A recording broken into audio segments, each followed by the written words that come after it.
महोदय, यह कोई बड़े महत्व की बात नहीं है कि हम इस भाषा को हिंदी कहें या हिंदुस्तानी, क्योंकि वास्तविकता यह है कि हर शब्द के पीछे एक इतिहास होता है और यह किसी न किसी निश्चित चीज़ का द्योतक होता है, जिससे उसका अर्थ सीमित हो जाता है।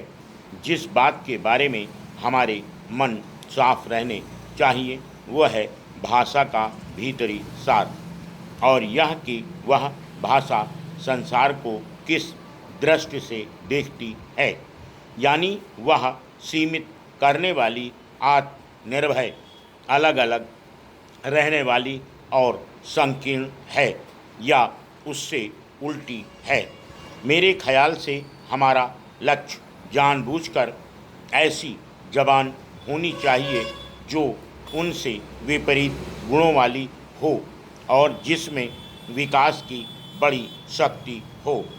शायद आज और किसी भाषा से अंग्रेजी में यह संग्रहकर्ता, लचीलापन और विकास का गुण ज़्यादा है।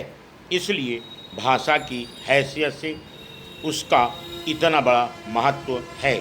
मैं चाहता हूँ कि हमारी भाषा भी संसार के सामने इसी रूप में आए जिस ढंग से भाषा के प्रश्न पर आजकल हिंदुस्तान में वाद विवाद होता है, उस पर मुझे बहुत दुख है।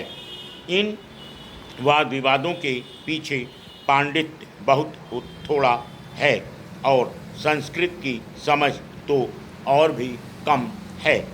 उनमें भविष्य की कोई दृष्टि या कल्पना नहीं है। भाषा को एक प्रकार की विस्तृत पत्रकारी ही अधिक माना जाता है और राष्ट्रवाद का विपर्यास यह मांग करता है कि जहाँ तक हो सके उसे संकीर्ण और सीमित बनाया जाए। उसके विस्तार की किसी भी कोशिश को ज़्यादातर राष्ट्रवाद के खिलाफ गुनाह करार देकर उसकी निंदा की जाती है। प्रायः भाषा का सौंदर्य इसमें मान लिया जाता है कि वह अत्यंत आलंकारिक हो और उसमें लंबे और जटिल शब्द प्रयोग हों।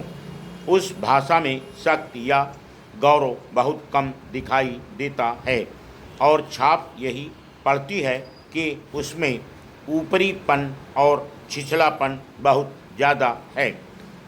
जैसे काव्य कोई तुकबंदियों और अनुप्रासों का समूह नहीं होता, वैसे ही भाषा भी खाली जटिल और कठिन शब्दों का प्रदर्शन नहीं है।